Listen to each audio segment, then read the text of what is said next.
5 August Sheikh Hasina সরকার পতনের একদিন আগেও কেউ ঘূর্ণাক্ষরেও ভাবতে পারেনি সামনে এক নতুন ভবিষ্যৎ অপেক্ষা করছে বাংলাদেশের মানুষের জন্যে। আগে বাংলাদেশিদের চিকিৎসার ক্ষেত্রে ভরসার একমাত্র জায়গা ছিল কলকাতা তথা ভারতের হাসপাতালগুলো, কিন্তু রাজনৈতিক পালাবদলের সাথে সাথে সম্পর্কের দিকও বদলে গেছে। ভারতে বাংলাদেশিদের জন্য ভিসা সীমিত করে ফেলার পর চিকিৎসা থেকে শুরু করে বাণিজ্যে বড় পরিবর্তন এসেছে এই দেশে। এবার আর কলকাতার দিকে তাকিয়ে নেই বাংলাদেশিরা, বরং বাংলাদেশিদের হারিয়ে চিকিৎসা থেকে বাণিজ্যের ব্যবসা লাটে উঠেছে ভারতের। যদিও সাময়িক অসুবিধা হলেও বাংলাদেশিরা ঠিকই নিজেদের পথ খুঁজে নিয়েছে। বাংলাদেশের চিকিৎসার নতুন গন্তব্য নিয়ে দুশ্চিন্তায় খোদ ভারতের গণমাধ্যম থেকে হাসপাতালগুলো।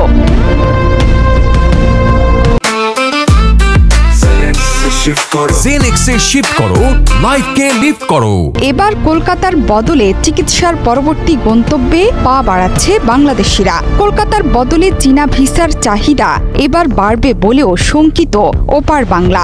সম্প্রতি পররাষ্ট্র উপদেষ্টা তৌহিদ হোসেনের চীন সফরকে ঘিরে বেড়েছে জল্পনা। এই সফরের পর অনেকেই বলছেন বাংলাদেশি নাগরিকদের উন্নত চিকিৎসার জন্য কলকাতার বিকল্প ব্যবস্থা হতে যাচ্ছে চীন।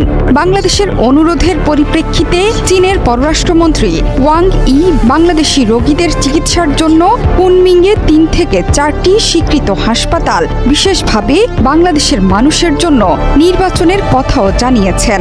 বাংলাদেশ চীন কূটনৈতিক সম্পর্কের 50 বছর পূর্তি উপলক্ষে শুভেচ্ছার নিদর্শন হিসেবে ঢাকায় বিশেষায়িত চীনা হাসপাতাল প্রতিষ্ঠায় বাংলাদেশের প্রস্তাবকেও স্বাগত জানান তিনি। এই খবর পেয়েই দুশ্চিন্তায় কলকাতার বেসরকারি হাসপাতাল কর্তৃপক্ষ, কারণ বছরের পর বছর ধরে বাংলাদেশের রোগীদের যাতায়াতে কলকাতার বেসরকারি হাসপাতালগুলোর রমরমা ব্যবসা চলছে। এইসব হাসপাতালকে কেন্দ্র করে সেখানে চালু হয়েছে সস্তার লজ, ট্রাভেল এজেন্সি, খাবারের দোকানও। বলা চলে সেখানে গড়ে উঠেছিল স্বাস্থ্য পর্যটন। বাংলাদেশিদের হারিয়ে এখন পথে বসার দশা এই স্বাস্থ্য পর্যটন সংশ্লিষ্টদের। 5 আগস্টের পর ভারতের ভিসা পাচ্ছে না বাংলাদেশিরা। কেবল গুরুতর অসুস্থতার প্রমাণ দিতে পারলেই মিলছে ভিসা। কলকাতার বড় বেসরকারি হাসপাতালগুলোর হিসাব বলছে বাংলাদেশি রোগীর সংখ্যা প্রায় 80% কমে গিয়েছে। প্রথমে কলকাতার বেসরকারি হাসপাতালগুলো ভেবেছিল এই ধাক্কা সাময়িক, কিন্তু ধীরে ধীরে সম্পর্ক আরও অবনতি হওয়ায় প্রতিকূল পরিস্থিতিতে আর লাভের আশা নেই। বাংলাদেশের পররাষ্ট্র উপদেষ্টার সফরে শিক্ষা, রেলওয়ে, কৃষি, পানি সম্পদ ব্যবস্থাপনা, পশু সম্পদ, মৎস্য, জাহাজ ভাঙা শিল্প, টেকসই ও নবায়নযোগ্য জ্বালানি এবং সুনীল অর্থনীতির মতো খাতে আর্থিক, কারিগরি ও সক্ষমতা বৃদ্ধির সহযোগিতা এবং সহায়তার জন্য বাংলাদেশের অনুরোধ বিবেচনার জন্য ইতিবাচক প্রতিক্রিয়া জানিয়েছেন চীনের পররাষ্ট্রমন্ত্রী। শুধু তাই নয়, 5 আগস্টের আগেও বাংলাদেশের স্বাস্থ্য খাতে চীনের বড় ধরনের বিনিয়োগের খবর প্রকাশিত হয়েছিল। জোহরা চৌধুরী, সেতু, 71।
পরিবর্তন করেছিলাম।